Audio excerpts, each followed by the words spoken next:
Hola, buenas tardes. Mucho gusto. Soy Tere Mike. Yo soy Lalo Andrade. Y bueno, pues somos parte de Colectivo Teresa. Nos da mucho gusto estar aquí con ustedes en esta nueva charla que tenemos. Bueno, como parte de, pues, de la conmemoración del día de la lucha contra la LGBTQ más fobia, pues tenemos esta charla muy interesante donde vamos a plantear un poco sobre qué pasa cuando una chica, un chico, entra a los seminarios este chico es parte de este chico, esta chica es parte de la diversidad sexual, este chique. Eh, am, Nos vamos a plantear estas preguntas, estos procesos, no nada más desde nuestras experiencias, a las tres personas que estamos aquí, vamos a hablar, claro, de nuestras experiencias como ex religiosos, ex religiosas, ex religiosas, pero también, ¿no? Por eso era importante tener a nuestra invitada de honor del día de hoy. Ella es Alma Hernández. Ella es tesista de la licenciatura en psicología de la Universidad de Guanajuato. Y bueno, ya lleva más de 2 años trabajando el tema de fe y homosexualidad en religiosos y ex seminaristas. Y bueno, su trabajo ha sido muy importante, es uno de los pocos trabajos que ha tocado este tópico. Para nosotros era muy importante traerla para que pues platiquemos sobre este tema tan interesante que bueno, a, a, a, nosotros nos mueve y espero que a ustedes también les mueva, les conmueva y pueda resonar también pues en muchas personas que nos estén viendo, para que entiendan también parte de estos procesos. Eh, bueno, Alma, un poco pensando que en el 2005 sale un decreto, ¿no? Del Vaticano, pues donde nos dicen que no se puede admitir en el seminario ni en las órdenes sagradas a quienes practiquen la homosexualidad o presenten tendencias homosexuales o que apoyen aquello que se conoce como cultura gay, ¿no? Así lo dice muy bien este documento vaticano.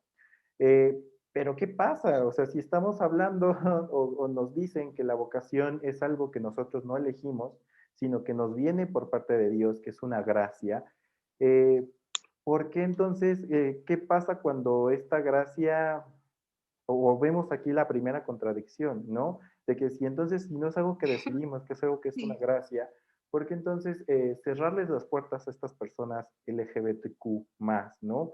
¿Qué pasa cuando una persona LGBTQ más toca las puertas de estos seminarios, estas congregaciones u órdenes religiosas? Sí. Bueno, pues antes que nada, buenas tardes a todos, a todas, a todes. Estoy muy contenta de estar aquí. Agradezco muchísimo la invitación.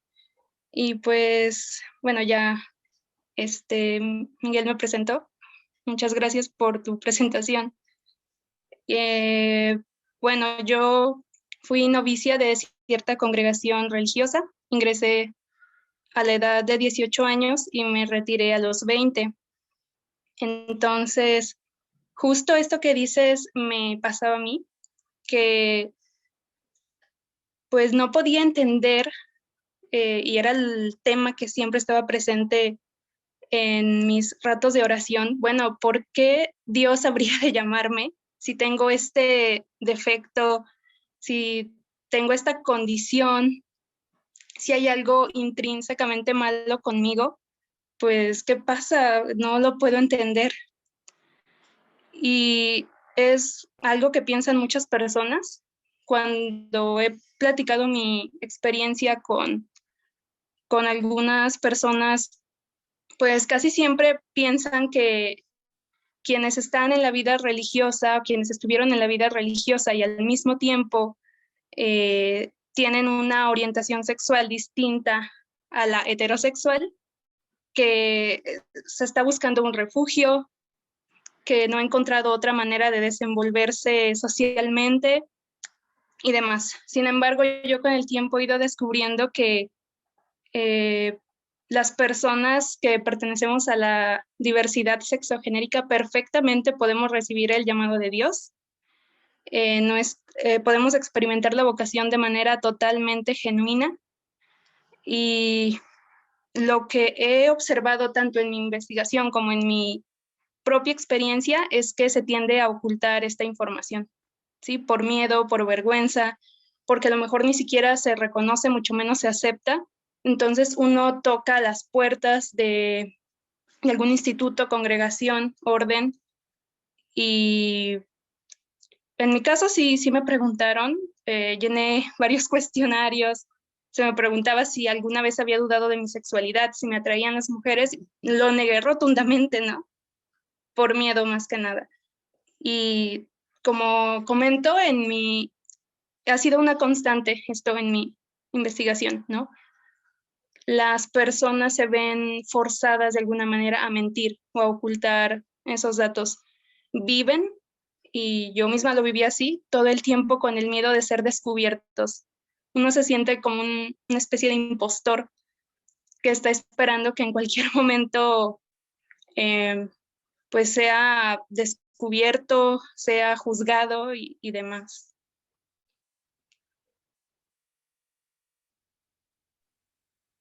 Sí, creo que sí he visto también como esta constante.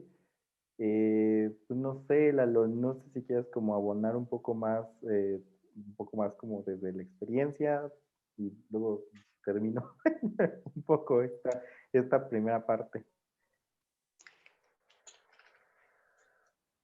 Sí, pues desde el ingreso yo creo que se hace una examinación hasta cierto punto violenta, porque pues uno llega a tocar las puertas de las congregaciones eh, respondiendo a una llamada que muchas veces te llegan a manejar como ilusoria cuando todo el tiempo has estado alimentándola desde la fe, desde el gusto, y empiezas a planear, a hacer un proyecto de vida donde te ves a futuro. O sea, el proyecto vocacional de una persona que ingresa a la vida religiosa no es un proyecto de corto plazo, sino es de mediano y de largo plazo, ¿no? Entonces, cuando llegas y tienes que atravesar por un filtro que yo entiendo, o sea, es el filtro de que vas a compartir no un día ni dos, sino toda tu vida con alguien, con una comunidad, no solo con una persona, con varias personas. Sin embargo, pues el conocimiento de un individuo no se da por un cuestionario, se da por el trato en la vida cotidiana. Y sin embargo, cuando uno toca las puertas de una congregación de forma violenta, porque pues me parece que las preguntas que muchas veces le plantean a uno, pues de alguna forma violentan tu intimidad, ¿no? Preguntas como acerca de tu orientación sexual, como acerca de tu estado serológico, como acerca de tu situación moral, ¿no? Que yo creo que son cosas que en algún momento, pues, si realmente se tiene coincidencia con la familia religiosa, pues irán saliendo y se debe de brindar la seguridad y la confianza para que este tipo de cosas, de datos muy personales, puedan ir fluyendo y no desde un filtro del cual se determina si sí o si no tienes una vocación. O sea, como que no hay una coincidencia entre el aparato o el instrumento que se utiliza como filtro con el estilo de vida al que se aspira, donde se supone que lo que se ha de promover es la fraternidad, la inclusión, la aceptación del otro, el amor al prójimo, el trabajo en conjunto, la comunión, la comunidad, el trabajo, etcétera, ¿no? Entonces, yo coincido con Alma de que, pues efectivamente, ya desde ahí hay una cierta carga de violencia o de ¿cómo podría yo explicarlo? Como de condicionamiento hacia el individuo y no desde su ser, sino desde ciertos tópicos que responden a lo que el ideal de esa aspiración busca y no lo que la persona que se acerca a la congregación verdaderamente desea y piensa de sí mismo a futuro o como piensa él o como él se piensa y se ve en un futuro, ¿no? Lo que yo podría abonar desde mi experiencia. Gracias, Lolo. Y sí, un poco para hablar sobre este punto, coincido con los dos. Es una experiencia, cuando inicia uno, es una experiencia, eh, pues que muchas veces te saca de onda, porque por lo menos en mi experiencia, cuando yo entro, pues estaba a punto de cumplir 18, todavía no los cumplía, tenía 17. Y todavía yo no me identificaba, ¿no? Como parte de la diversidad sexual, porque además venía de escuelas donde, que si bien no eran católicas, pero sí eran como de un corte muy conservador, entonces de eso no te hablaban, entonces tú no sabías qué onda. Y entonces, pues que te preguntaran así, pues obviamente pues tú decías no, pero ¿qué tal si sí? Ay Dios, ¿qué está pasando?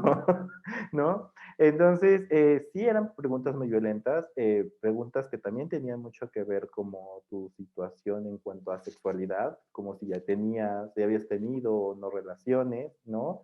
Eh, y bueno, no nada más eso, sino también como comportamientos o decirte, ay, te estás expresando muy femenino, no se expresen de esta manera muy femenina. Y también sé de otras congregaciones, otros lugares, donde se tiene la máxima de no preguntes, no se dice, tú no preguntes, ¿no? Entonces, eh, como si no existiera, pues entonces la gente entra, pero pues eso no se dice, es un secreto a voces, ¿no? Y eso es también otra de las cosas que he visto. Y bueno, al final es cierto, ¿no? Yo creo firmemente en que la vocación sí es una gracia, es algo que se le da a las personas, es una gracia que se te puede dar espiritualmente. Y tal vez aquí, este video, claro, lo estamos haciendo el Colectivo Teresa, las personas que nos están viendo el Colectivo Teresa saben que este es un grupo de espiritualidad.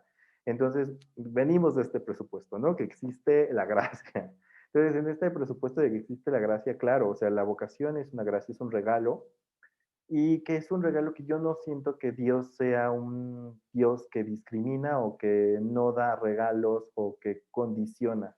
Entonces, yo pregunto, ¿por qué la institución sí condiciona este regalo, esta gracia? Entonces, para mí es importante como hacer este primer como momento de reflexionar y preguntar así a ti como formador, si es que nos estás viendo, ¿por qué condicionar esta gracia de las personas que van llegando? ¿Por qué condicionas la vocación o este regalo que Dios, este don que Dios le quiere regalar a su iglesia, entendida como comunidad? Y, y pues es eso, ¿no? O sea, vemos que a lo largo de la formación, pues se van a dar como varias cosas que te van a confirmar, como ay, no eres digno o eres digno en cuanto empiezas a comportarte de ciertas maneras. Y bueno, pues aquí damos pie a nuestro segundo punto, ¿no? De tocar en esto, ¿qué más pasa? Pues sí, ahora yo quisiera preguntarle a Alma o compartirlo. Yo, desde mi experiencia, el papel de los formadores en el proceso pues es crucial, porque son los que dirigen la orquesta. En mi caso, en la vida religiosa, era un contraste porque tenía tanto un formador con una gran apertura a estos temas y que siempre fue muy acogedor y muy generoso y muy preocupado por la educación sexual dentro de la congregación, cosa que pues no es muy común. Pero también estaba la contraparte, que era el que no, el que decía esos temas no se deben de tocar aquí. A ver, esta no es una escuela, esta no es una universidad. Aquí tenemos que hablar de religión, nada más, ¿no? Y junto con eso, pues una formación muy basada en la promoción de la sexualidad como algo malo o como algo que pues se debe tocar lo menos posible. O sea, se ve mal. Siempre era esa la premisa. Se ve mal que un religioso ande hablando de esas cosas, ¿no? Y el no tener tratos afectivos, ¿no? Luego se generaba más sinergia con alguien de la comunidad que con otros, pero eso se veía mal. Entonces, todas estas manifestaciones de tipo normal, natural, que podría existir en cualquier relación humana, el formador juega un papel de panóptico del cual no puedes escapar y que va rigiendo tu comportamiento, que lejos de ser el comportamiento o el vigilar el comportamiento de un buen religioso, pues tiende a ser el vigilar tu corporalidad, el vigilar tu forma de ser, de actuar, y que no responde quizás a esa naturaleza de Dios que nos da a las personas por el hecho de ser diversos o diversas. Pero bueno, yo quisiera que Alma nos pudiera compartir algo acerca de los formadores, en el caso de ella, pues de las formadoras, qué papel tenían dentro de la formación o qué papel tienen dentro de la formación religiosa. Ok, bueno, yo coincido totalmente contigo, Lalo. Es un papel determinante, o si tienen una responsabilidad gigantesca, se puede decir que tienen en sus manos, pues, gran parte del futuro de esos formandos que tienen a su cargo, formandos y formandas. Y sí, al igual que en tu caso, me tocó vivir mi formación con estas dos visiones pues casi antagónicas entre sí, que por una parte primero tuve una formadora con una actitud muy punitiva, muy estricta, que consideraba cualquier cosa que tuviera que ver con la diversidad sexual una aberración. Por ejemplo, también me acuerdo mucho que llegué a escuchar a una hermana con un cargo muy importante decir que no se podía admitir a chicas lesbianas a la vida religiosa porque eran como las manzanas podridas que iban a contaminar a las demás, ¿no? Entonces escuchar eso para mí era devastador, que lo dijera la superiora, la formadora, la hermana que tenía un cargo importante. No, es que yo sentía que me moría y me sentía una completa farsante, ¿no? Por otra parte, tuve una experiencia muy positiva con otra formadora que tenía bastante apertura. Recuerdo una ocasión en que ella viajó a un congreso internacional de la orden y se abordó el tema de la admisión a la orden de aspirantes con tendencias homosexuales, como dicen ellos. Y a mí me sorprendió mucho cuando ella nos comentaba que fue de las poquísimas formadoras que votó a favor. Yo cuando me di cuenta que ella tenía esa postura, esto favoreció mucho no el momento, pero fue favoreciendo mi proceso de aceptación, de autoaceptación. Pero pues sí, en general creo que la experiencia de la formación fue negativa. La naturaleza misma de la formación me parece coercitiva, con demasiadas prohibiciones. Creo que limita bastante el libre desarrollo de la personalidad también. Y, por ejemplo, uno de los lemas o de las frases que siempre se escuchaba era el que obedece nunca se equivoca, ¿no? Entonces, es ahí donde uno se cuestiona, ¿y dónde queda mi criterio? De verdad es que no puedo pensar por mí mismo y simplemente tengo que apegarme a la disciplina, a lo que diga mi formadora. Entonces, yo lo que considero es que se le da demasiado poder al formador o a la formadora. Se deposita en esa persona todo de los formandos, tanto la parte emocional como la espiritual, como, o sea, realmente todo. O sea, en mi caso, tenía que acercarme a la formadora y platicarle absolutamente todos los detalles de mi vida, en lugar de recibir atención terapéutica por parte de una profesional. La formadora nos atendía en todos y cada uno de los aspectos, ¿no? Entonces, en ese sistema tan cerrado, pues era muy complicado, digamos que establecer vínculos sanos, ¿sí? Una anécdota que me marcó bastante fue cuando tenía muy poco tiempo de haber ingresado a la congregación y me encontraba en algún lugar de la casa con otras hermanas y estábamos muy contentas, nos estábamos riendo bastante, estábamos muy, muy alegres y de pronto llegó la formadora muy molesta preguntando qué era todo aquel bullicio y nos dijo que parecíamos prostitutas, ¿no?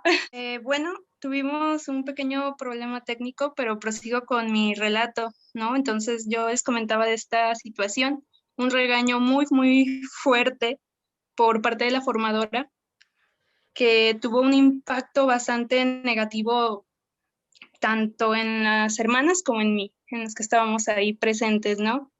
En aquel momento la palabra prostituta para mí tenía una connotación bastante negativa y a partir de ahí yo empecé a preocuparme o a cuestionarme qué onda con todo aquello, ¿no? Con esas relaciones de poder tan marcadas que incluso no podía reír a mi modo, tenía que cuidarme todo el tiempo de, no sé, no reír demasiado fuerte, no caminar de tal forma, no hacer esto o aquello, siempre muy alerta de cualquier cosa que pudiera ir en contra del supuesto comportamiento que es adecuado para una religiosa.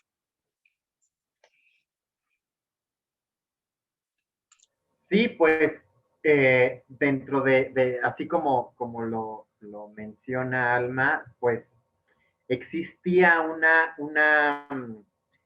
eh, forma de determinar los roles de género dentro de la formación religiosa. Por ejemplo, bueno, pues en mi caso, se nos formaba mucho para ver a las hermanas religiosas pues de una forma inferior. O sea, siempre las religiosas tienen ciertos roles dentro de la iglesia, tienen muchísimas prohibiciones, desde el simple hecho de que pues, como religiosos podíamos estar vestidos de cualquier forma, y las hermanas pues no, tenían que cumplir pues con sus hábitos o sus uniformes o sus cortes de cabello muy, muy cortos, que a mí siempre me llamaba la atención porque ellas tenían que cortarse el cabello y nosotros podríamos andar como fuera, ¿no?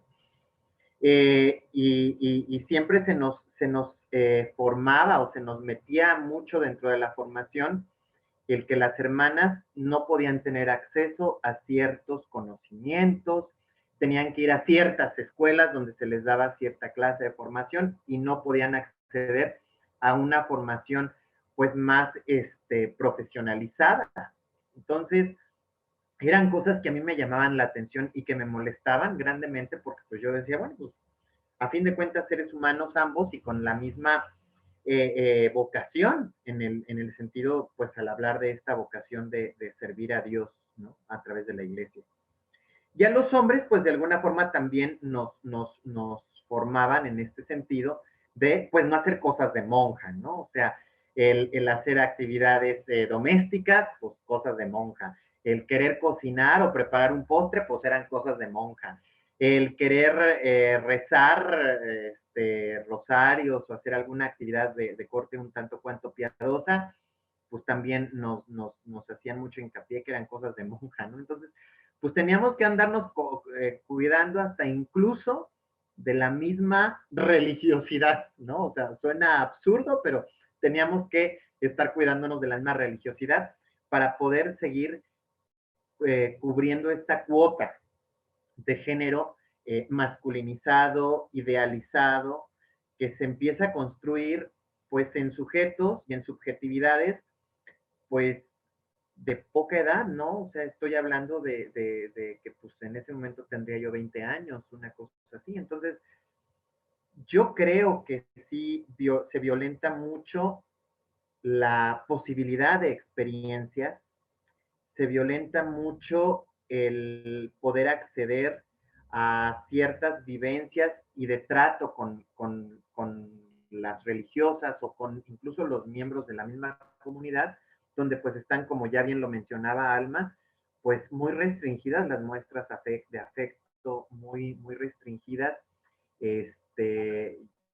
las necesidades que uno tiene, que siempre las tiene que valorar y evaluar el formador. Y fuera de él, pues si tú tienes más confianza con alguien más, incluso fuera de la casa, pues no puedes, ¿no? Tienes que entrar dentro de este panóptico de control, que yo siento que no es algo saludable para quien está en este proceso de formación. No sé, Miguel, si tú tuvieras algo más que compartirnos a este respecto. Pues muchas cosas, ¿no? Justamente me hacía mucho eco lo que decías, Lalo. Siempre que la pregunta era, ¿por qué no usamos hábito? ¿Por qué no hacemos ciertas prácticas de piedad? O simplemente, ¿por qué no como seguir como ciertas cosas de la regla o de las constituciones? La respuesta para todo era, no somos monjas, ¿no? Entonces, como si el ser monja fuera como, o fuera como algo que te predisponía, ¿no? A ser como, al ser mujer, como más obediente, más dócil respecto incluso a las normativas, ya no nada más a los sacerdotes, sino a las normativas, al papel, mientras que por ser hombre te podrías como volar ciertas normativas también, o podrías como ponerlas como a cuestionar. Y esto era como mi primer como conflicto, porque justamente yo antes de entrar a este instituto, yo pues convivía mucho con monjas, entonces para mí era como pues mucho el shock de lo que veía, de lo que pasaba y decía, híjole, ¿por qué, cuál es la diferencia, no? Así como a Alma le pasó esto cuando la formadora le dijo lo de las prostitutas, a mí me pasó que una vez uno de nuestros formadores nos dijo que a las monjas, cuando teníamos que verlas, pues teníamos que ir como pues con cuello de tortuga y las manos hasta acá, porque pues no sabíamos qué les íbamos a provocar a esas mujeres que viven ahí solas, con nuestros cuerpos, ¿no? Y para mí se me hizo de risa porque ya, o sea, en ese momento me enojó y ya con el tiempo, después de salir, de estudiar y demás, dije, bueno, pero es que esto siguen teniendo como este discurso de la bruja, ¿no? De la bruja que es como eh, esta mujer libre, soltera, de edad más o menos como no joven, pero sí de una edad pues madura, en edad reproductiva, por así decirlo, ¿no? Que viene y te seduce y te puede chupar todo, ¿no? Por el simple hecho de ser mujer. Dije, al final es lo mismo que estaba diciendo este formador. Y volviendo al punto es que de la formación, es que sí, creo que al formador se le da un papel fundamental, que yo creo que también es un momento de decir que el formador tiene a veces hasta poder absoluto, porque tiene poder sobre tus conciencias.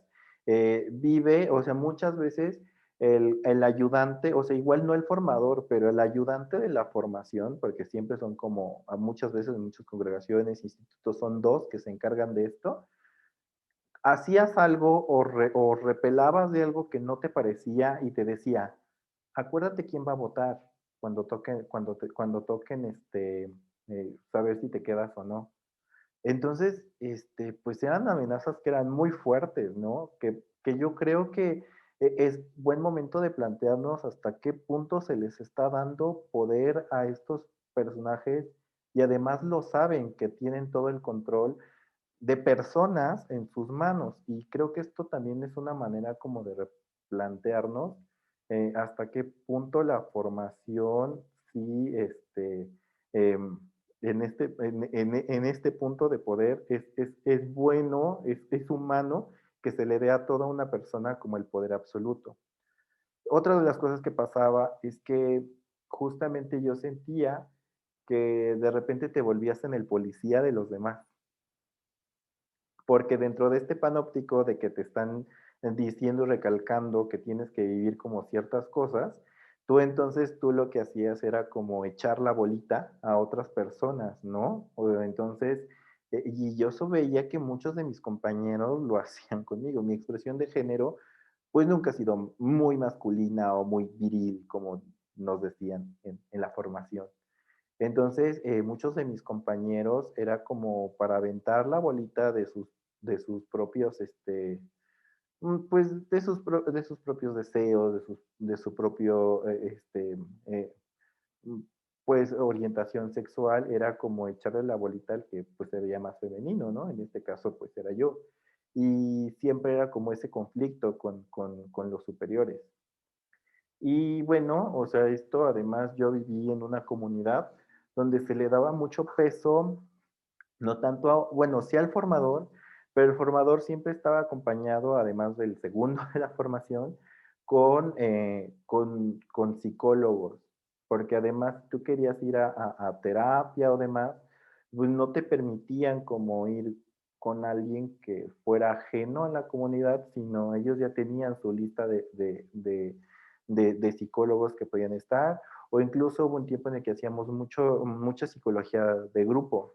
Y esto lo resueno con lo que hemos hablado, porque pues en el lugar donde yo estuve, se daba mucho pie, no a terapias como tales, sino a terapias que últimamente he visto y he leído que han causado mucha controversia, lo que son constelaciones familiares y lo que es también enneagrama. Y en constelaciones familiares, lo que a mí me caía o me chocaba mucho es que nos hablaban de una energía masculina, de una energía femenina y que cada uno tenía su lugar. Y a partir, o sea, como que lo que hacían era como que todos estos discursos machistas, homofóbicos, estos discursos de no te expresas así porque no va según tu género y lo que sea, todo entonces tenía un trasfondo psicológico atrás.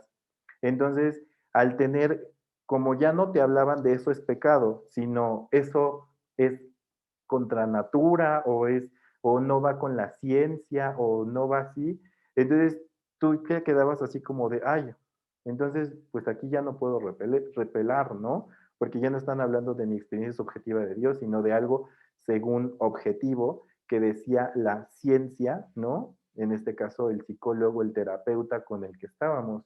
Y creo que aquí le voy a lanzar como la bolita a Alma, ¿no? Ella, pues desde su experiencia como estudiante de psicología, con su experiencia también dentro de estos planes de la formación, ¿cuál es el papel del psicólogo o del terapeuta eh, en estos procesos?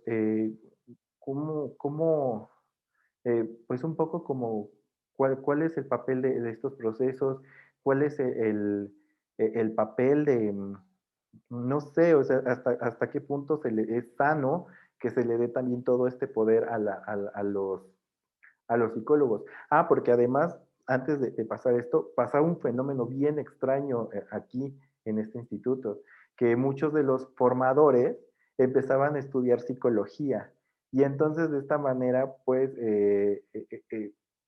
tenían como estas maneras, ¿no? Ya me sentía de repente como en experimentos sociales, ¿no? Porque sí era como muy extraño que el formador además fuera psicólogo y entonces cuando le convenía te hablaba en un lenguaje religioso y cuando no en un lenguaje según científico, ¿no? Y entonces es como, bueno, ¿qué tanto está bien que concentremos todos los poderes y los saberes en una persona?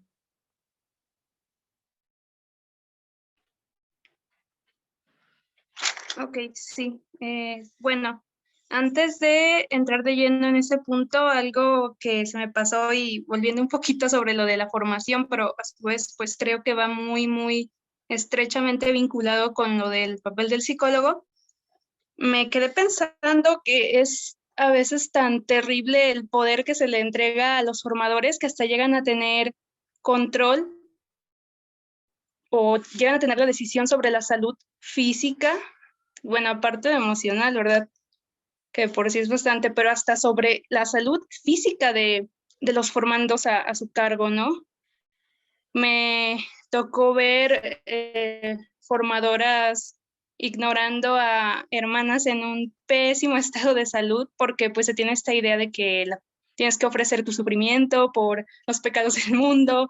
eh, una religiosa no se queja, una religiosa se tiene que aguantar, eso no es nada y esta vida es muy dura y así tiene que ser, ¿no? Entonces, híjole, sí es bien importante repensar el papel del formador. Pero bueno, Ay, déjame Otra hacer cosa, un... por ejemplo, también, ¿perdón? Perdón, Alma, es que sí, déjame hacer aquí como un... Porque Va, justamente no hay problema. a mí me pasó, yo tenía un problema de, bueno, no problema, me estaban saliendo las muelas del juicio, yo entré bien chavito. Ok. Entonces, justamente, pues mis papás, o sea, yo les dije a mis papás que, pues que si sabían de un médico, alguien, porque, pues no, pues esto, porque además en los primeros años de la formación, la orden no se hace responsable de ti económicamente, sino tu familia. Ujú. Entonces, pues por lo mismo, pues uno va y le dice a su familia, pues que está enfermo y que pues necesita apoyo.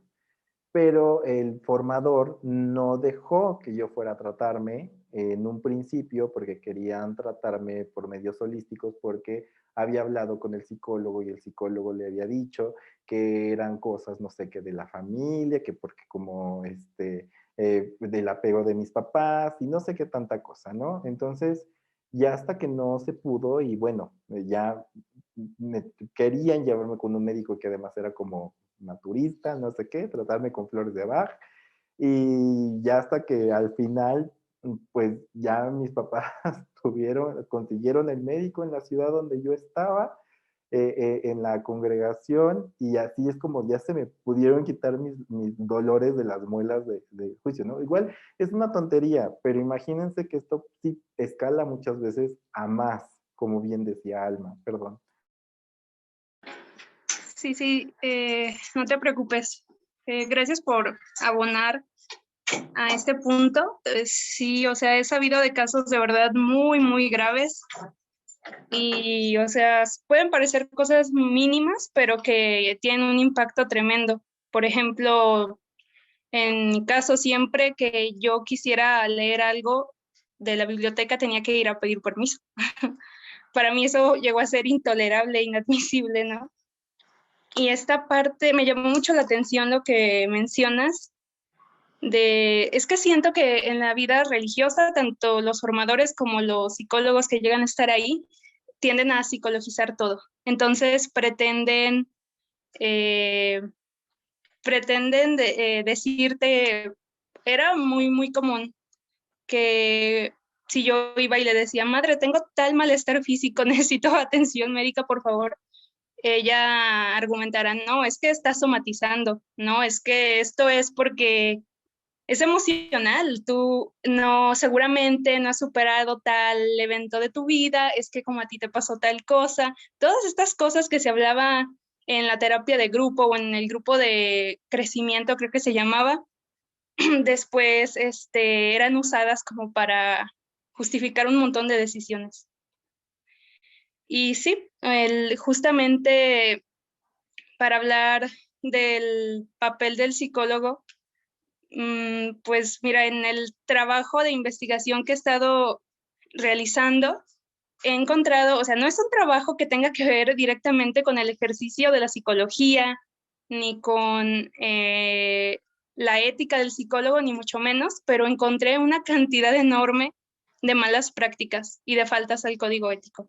Me parece lamentable, ¿no? Porque de alguna manera estos psicólogos, en mi caso, pues siempre coincidí con psicólogos muy católicos que, así como yo lo percibo, no eran capaces de separar sus creencias de su profesión. Entonces, siempre estaban como coludidos con los formadores.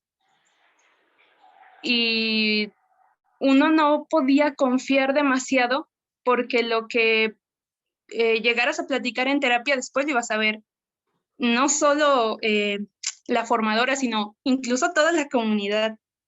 Entonces está muy, muy cabrón, ¿no? Otra cosa en esto de psicologizar todo por parte de los formadores y también está como que buscaban patologizar todo. Va muy de la mano con lo que ya mencionaba.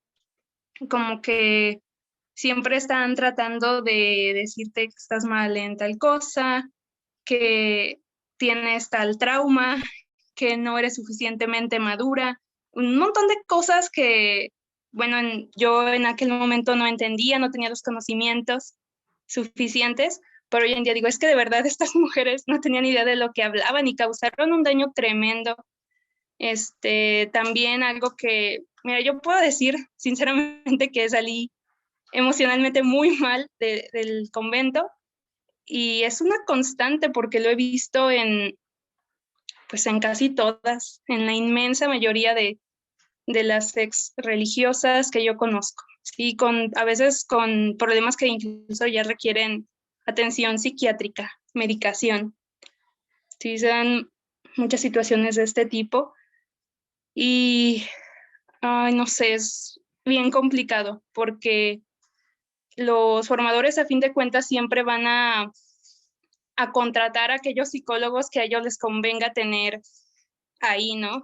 Que aquellos que sí accedan a darles información que no deberían, aquellos que estén dispuestos a practicar los ECOSIC o las mal llamadas terapias de conversión, aquellos que todavía tienen esa idea arcaica y sin fundamento de que la homosexualidad es una enfermedad y debe ser curada. Entonces es bastante complicado, ¿no? Algo más iba a decir. No sé, se me fue la onda, perdón.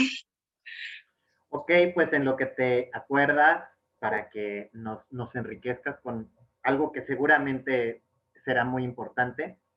Bueno, yo quería decir que cuando yo escuché por primera vez la palabra o el término ECOSIC y que descubrí que ECOSIC significa esfuerzo para cambiar la orientación sexual y la identidad de género, me sonó mucho la palabra esfuerzos, porque esfuerzos no hace alusión a terapias de conversión únicamente, sino a todo esfuerzo.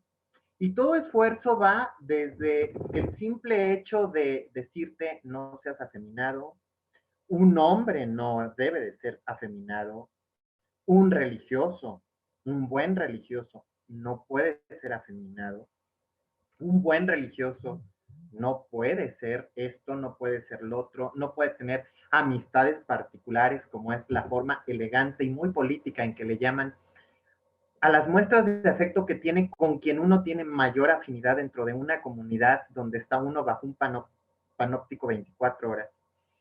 Y todos estos comentarios sutiles de burlas muchas veces, de mofas, de no hagas esto porque eso es de monjas, de no o sea, te remite a pensar que verdaderamente cuando uno está dentro de la vida religiosa, pues está sujeto a un ecosistema constante, ¿no? A esfuerzos por cambiar la orientación sexual o la identidad de género. Entonces, definitivamente yo considero que efectivamente uno entra a la vida religiosa de forma voluntaria, le es recibido de forma voluntaria también, pero las personas, los sujetos, las hombres, mujeres, pues no dejamos de ser ciudadanos, no dejamos de ser personas, no dejamos de ser subjetividades, colmadas de todas las características que esto implica, y el forzarnos, aunque sea de forma voluntaria, que queremos aspirar a esa vida religiosa, pero el forzarnos a modificar algo que de facto tenemos con nosotros mismos o traemos consigo mismos, se me hace una forma de violencia bastante agresiva y que de alguna forma se tendría que ver, voltear la mirada hacia todas estas personas. Y yo quiero ahorita, junto con ustedes, exhortar a quienes han pasado por esta forma de ECOSIC, que yo considero que si lo es ahorita Alma nos dirá su opinión y Miguel también, a que busquen espacios, a que busquen grupos, comunidades. Aquí estamos nosotros tres y todo el resto de personas que forman parte del colectivo Teresa de Cepeda y Ahumada, y pues grupos, comunidades de apoyo LGBTIQ+, donde sí pueden recibir esta acogida o donde sí podemos recibir esta acogida que muchas veces buscamos en la vida religiosa y que pues no se encuentra, ¿no? Y no es porque eso es lo que hayamos buscado en la vida religiosa. estábamos buscando otra situación ahí que tiene que ver con cuestiones de fe y de espiritualidad, pero que desgraciadamente en la vida religiosa se destapa esto y que pues muchas veces es causa de abuso, causa de daño, causa de depresión y de muchas cosas que posteriormente traen como consecuencias que pueden ser evitables o pueden ser prevenidas, ¿no? Entonces, pues a este respecto de si ustedes también, igual que yo, consideran esto como un ecosig, pues quisiera ver su punto de vista.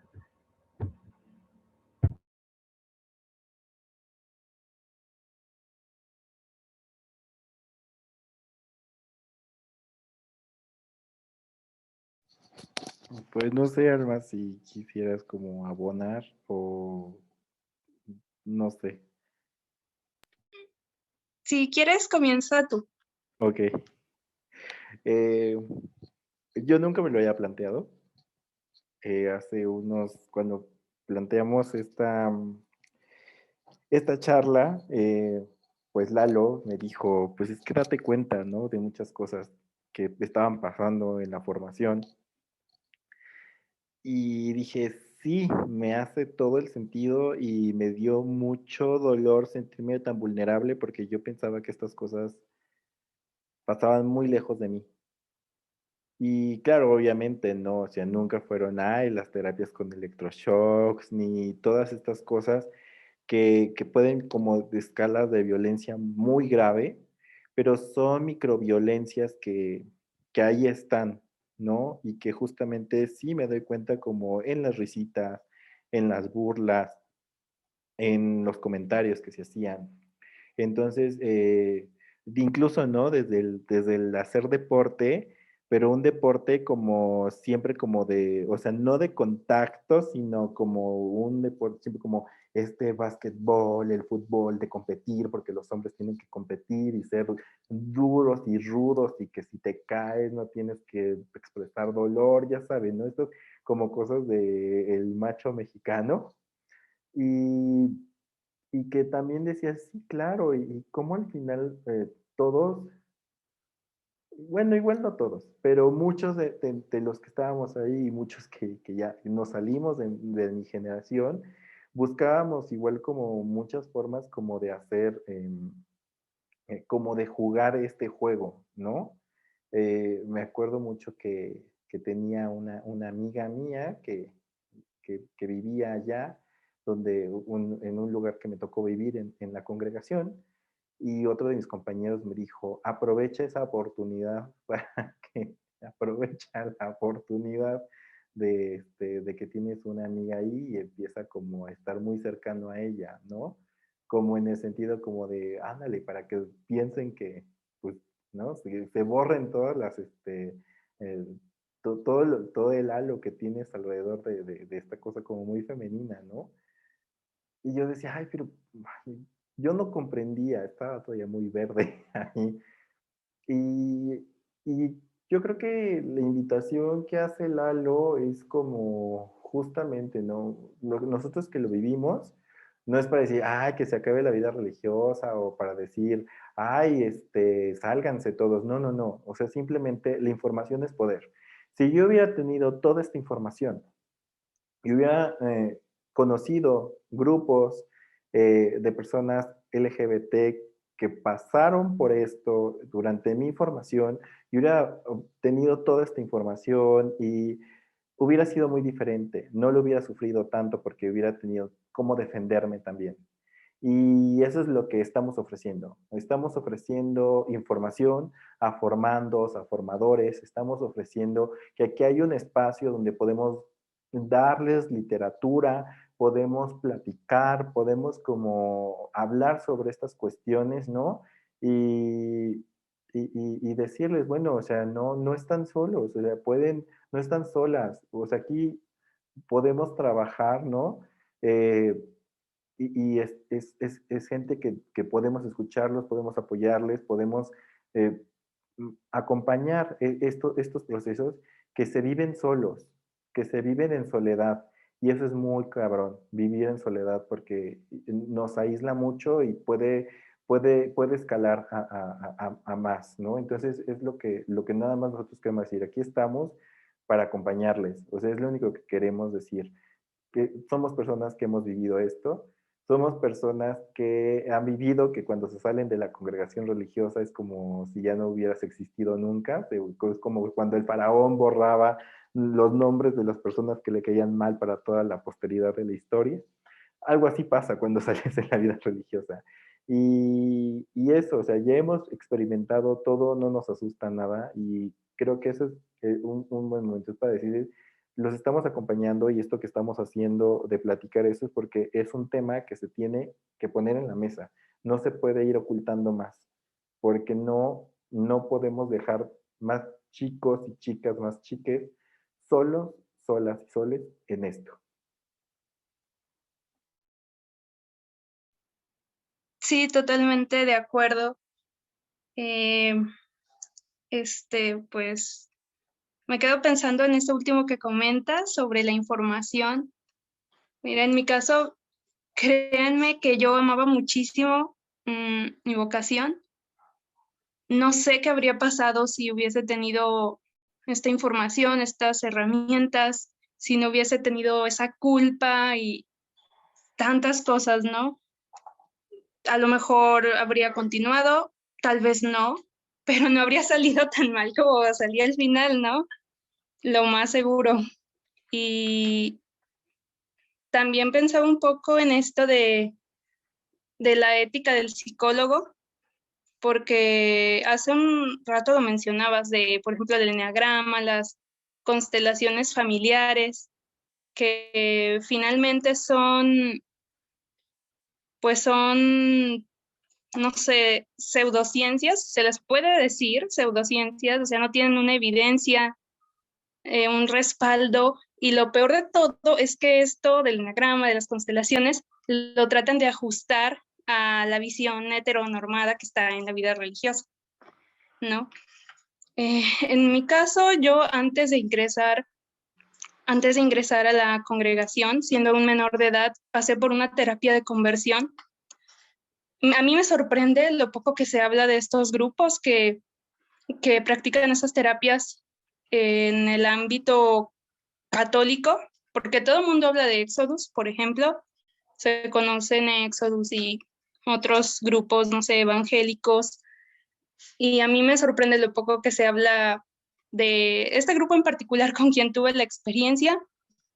Lo he escuchado, no lo he escuchado mencionar prácticamente, está como muy oculto, muy, muy sutil. O sea, si ustedes visitan su página de internet, parece el lugar más amigable, profesional, serio, donde además se practica el amor cristiano, la caridad, ese tipo de cosas, y no es así. O sea, creo que es uno de los grupos que mejor disfraza los ECOSIC como algo no solo inofensivo, sino positivo o favorable. Así lo quieren hacer ver. Entonces, pues no, yo nunca me había planteado como tal esto que nos propuso Lalo, de si la vida religiosa podía considerarse un esfuerzo por cambiar la orientación sexual o la expresión de género, pero ahora que lo he reflexionado, creo que definitivamente es así, y no solo es un esfuerzo por corregir la orientación o la expresión de género, es un esfuerzo por corregir o por cambiar la esencia misma de la persona, o sea, cosas tan mínimas, pero pues propias de uno que quieren ser modificadas. Eso es muy, muy violento, me parece. Sí, pues este es un tema pues para reflexionar. Ahorita me llega a la cabeza el título de uno de los libros, del primer libro que yo recibí en mis manos cuando salí de la vida religiosa. Y ese libro fue Una fe más allá del resentimiento, del queridísimo James Allison. Y este libro de Una fe más allá del resentimiento fue mi compañero en la soledad. O sea, cuando sales, como bien mencionaba Miguel, cuando sales de la vida religiosa sales en soledad absoluta. Te acompañan para entrar, pero no te acompañan para salir. te acompañan hasta la puerta y ya de ahí tú sabes cómo le haces, ¿no? Y encontré un compañero de camino en esa soledad, que era precisamente este libro de Una fe más allá del resentimiento, que uno con lo que nos decía Teremaic acerca de la importancia de la información. Si yo hubiera también tenido esta información, pues otro hubiera sido mi vida, pero sobre todo me quiero centrar en el centro, en el título de este libro, Una fe más allá del resentimiento. Este conversatorio no lo estamos haciendo para alimentar el resentimiento hacia la iglesia y hacia las instituciones, que durante siglos han repetido estas formas valga la redundancia, de formar a sus futuros religiosos y religiosas, sino más bien es una llamada para quienes tienen resentimiento, lo sanen, porque el resentimiento es una cadena más pesada que la formación religiosa o los ECOSIC, créanme, y para descubrir que hay una fe más allá del resentimiento. O sea, ninguno de los tres que estamos aquí dejamos de lado nuestra vida de fe, ¿eh? Eso es algo que yo quiero dejar en claro. La fe sale intacta, sale lastimada como nosotros mismos, como nosotras mismas, como nosotros mismos. Pero ahí sigue. O sea, la esencia te la tratan de modificar, como bien lo decía Alma, pero a fin de cuentas ahí sigue. Te aferras a ella como tu tesoro más preciado. Y algo que yo me decía mucho cuando salía de la vida religiosa era, ¿nací cristiano? No. Me hice cristiano en el momento del bautismo. ¿Nací homosexual? Pues sí, creo que sí. Hasta ahorita creo que sí, creo que en eso estamos de acuerdo todos. Entonces, habrá cosas que son modificables, pero habrá cosas en la vida que no lo son. Y esas que no lo son las tenemos que abrazar y por encima de todo cuidar y atesorar, porque es lo que nos hacen únicos, irrepetibles. Entonces, si este conversatorio sirve para que tú, quien nos está viendo, se abrace a sí mismo con mucho amor y se valore, quiero que sepas que por encima de todo, pues estás tú. Y que por encima de todo el plan de Dios que tiene para ti es el de ser feliz y el de buscar esa felicidad más allá del resentimiento, más allá de una comunidad religiosa, más allá de una religión, y buscar cómo poder construir tu vida desde el amor, desde la inclusión y desde un lenguaje donde pues no haya lugar para la ignorancia, donde no haya lugar para la manipulación, donde no haya lugar para esta soledad con la que uno abandona las comunidades religiosas, que pues se han quedado ahí en el siglo, siguen siendo lugares de sus tiempos fundacionales, y que pues no han caminado. Y lo vemos claramente con lo que está aconteciendo en Alemania hoy día, ¿no? Y lo estamos uniendo a este conversatorio. El pensamiento sigue avanzando, las formas de expresarnos siguen cambiando, y la iglesia, si quiere sobrevivir, pues tendrá que adaptarse o perecerá, y quien quiera perecer junto con ella, pues perecerá, y quien no, pues se aferrará a esta experiencia de fe viva, de un Jesús que no muere y de una iglesia que vive al lado de Jesús. Entonces, pues es como con lo que yo quisiera ir aterrizando o cerrando este conversatorio, esperando el compartir de ustedes estas últimas palabras. Y pues invitarles a que pues nos sigan alimentando con sus comentarios, alimentando con sus críticas. Sé que quizás este conversatorio puede generar muchas formas de pensar, y pues para eso es, para generar distintas formas de pensar, para invitarnos a pensar algo que no habíamos pensado anteriormente y poder alimentar el conocimiento, el saber, y pues en el caso de la gente de fe, pues también la fe.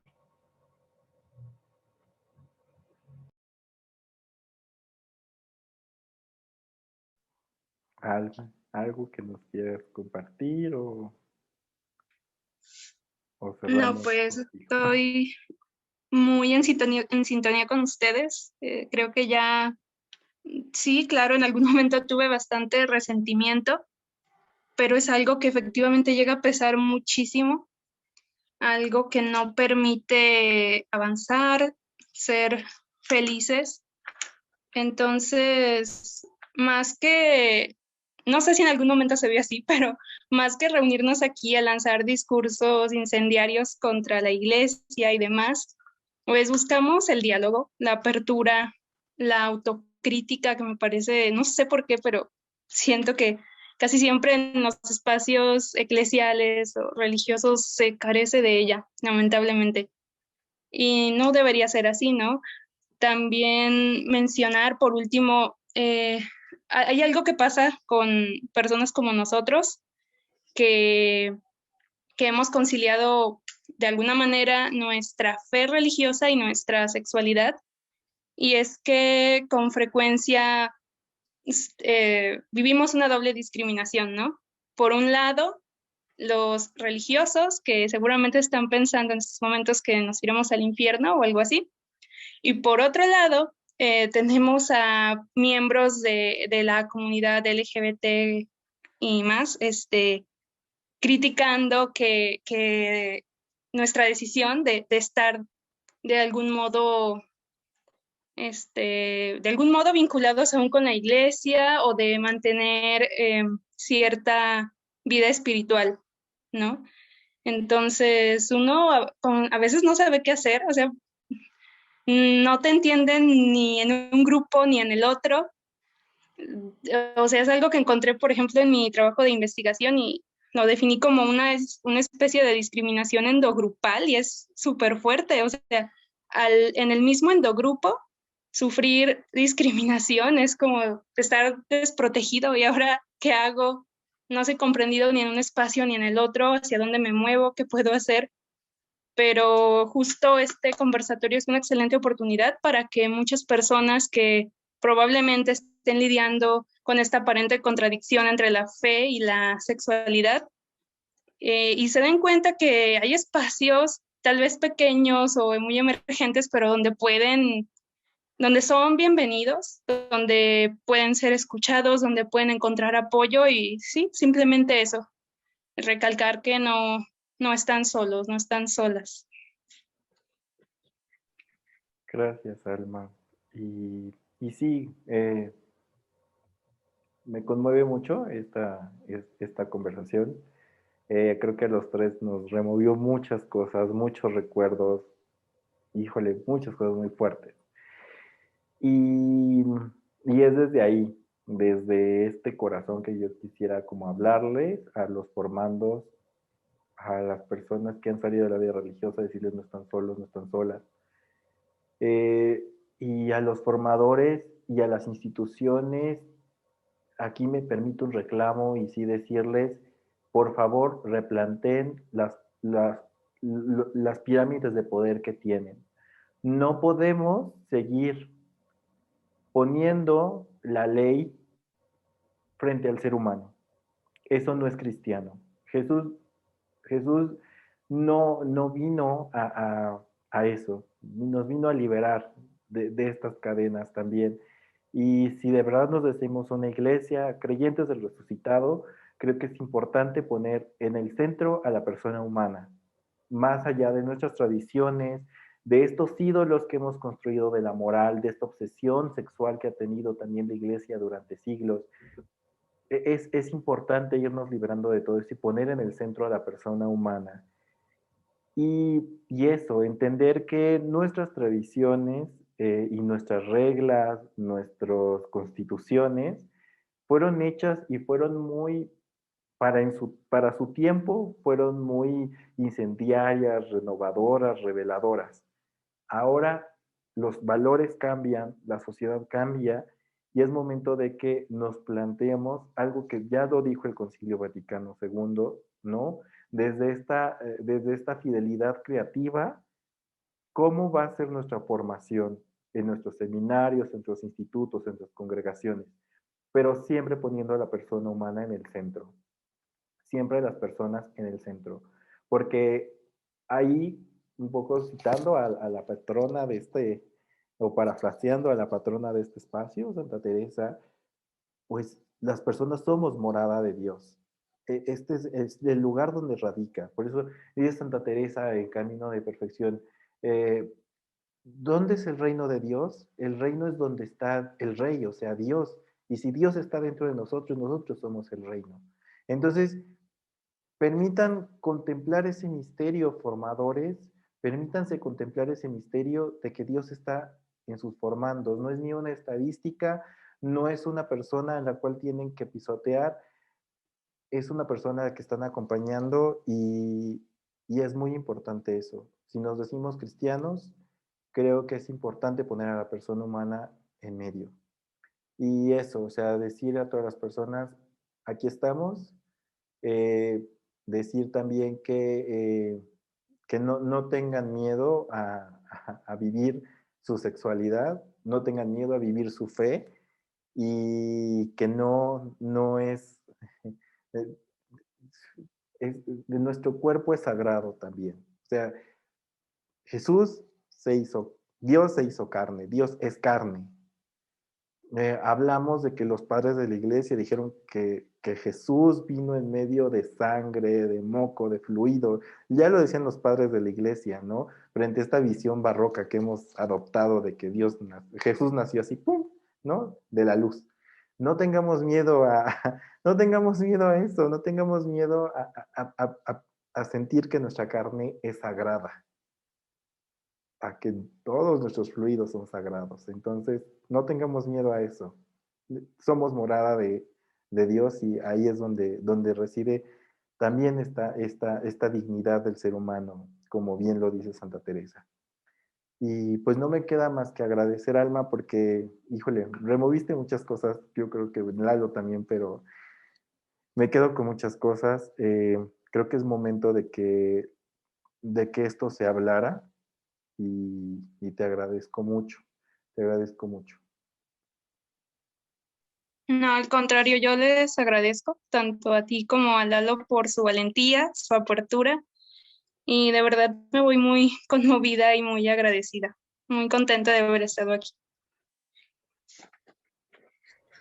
Pues yo solamente también te agradezco, Alma, por dar voz a las mujeres, más que a las religiosas o a las ex religiosas, a las mujeres, que es con el título con que Jesús llama a María desde la cruz. El último momento de su vida le dice mujer, ¿no? Es importante, es muy importante, es crucial.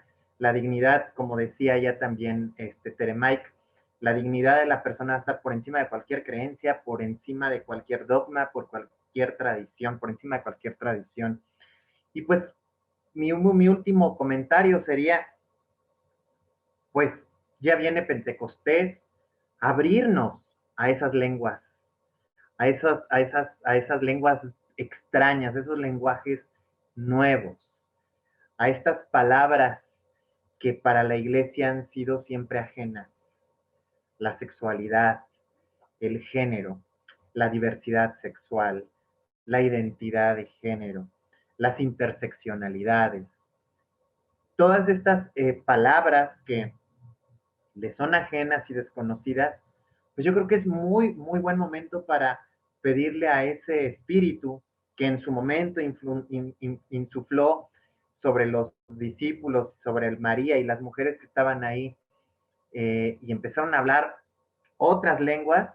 Creo que es momento de empezar a hablar otras lenguas para no seguir generando división o rezago, ¿no? Este es un gran problema. Nadie habla de eso, pero el gran problema que tenemos delante es el rezago.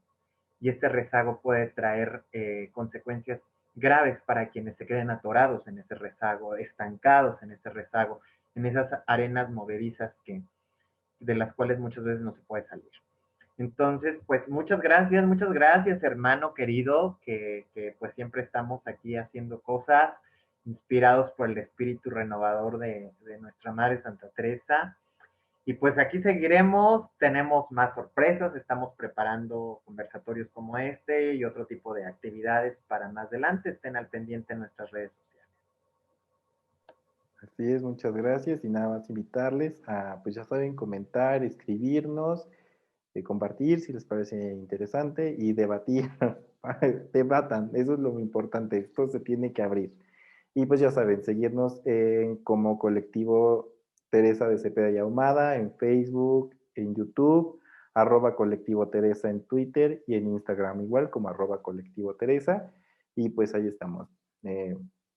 Pues ya saben, les queremos mucho y pues muchas gracias, gracias otra vez a nuestra invitada y gracias a todos los que nos ven.